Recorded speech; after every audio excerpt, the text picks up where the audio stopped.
Chapter 20. Is this a good thing? I hear the front door slam and Travis calls for me. He sounds happy. I mean, really happy.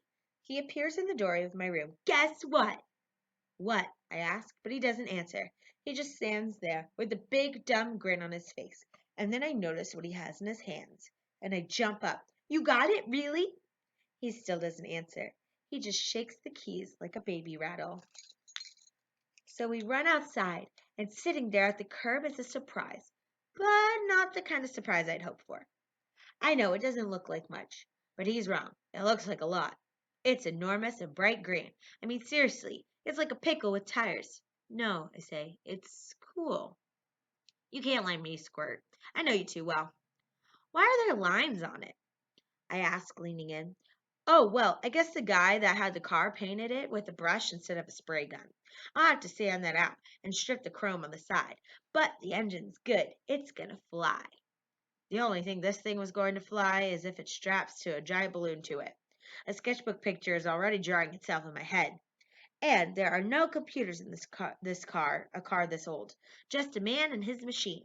I look up. Is that really a good thing? He shoves me a little. You'll love it when I can take us places. To the beach, Six Flags. I look up quick. Really? Wherever you want to go, Squirt. I had never imagined that his car would be our car, that he would take me places. So you want to take it out with me now? Sure. Am I pushing or pulling? You're going to be sorry you dissed this beauty, I'm telling you. You've got to be loyal to your car. Travis, you do know that's only a car, right? Only a car, he asks. Only a car? He runs to the other side and slides in. He unlocks the door for me and I get in, too. It's a big seat, bench seat. The Walking Liberty $50 hangs from his rearview mirror. It makes me feel like Dad and Grandpa are with us. When he turns on the engine, it sounds like a giant with a bad cough. We head up Farmington Avenue past St. Thomas Church. It had been raining all morning, and now it starts again. Big drops of rain fall on the windshield like bombs.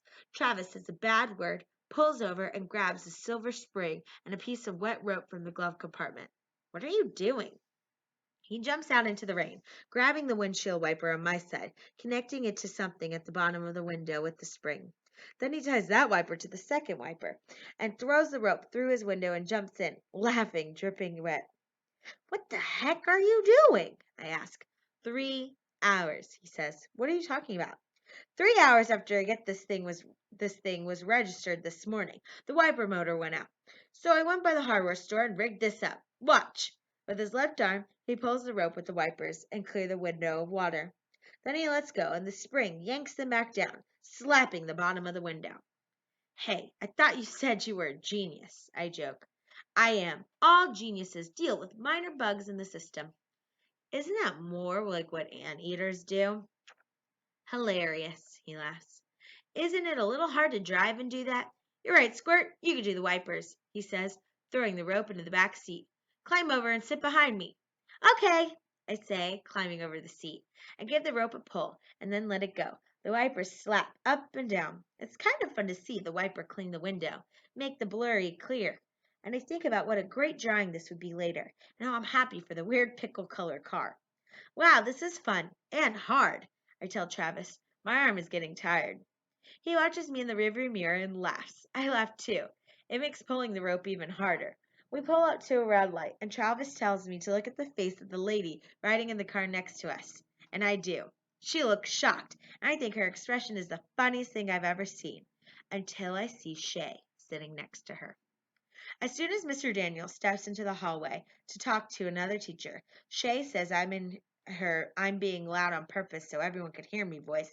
So Jessica, yesterday I saw that Allie was riding in this disgusting green colored car that I can't believe was even allowed on the road.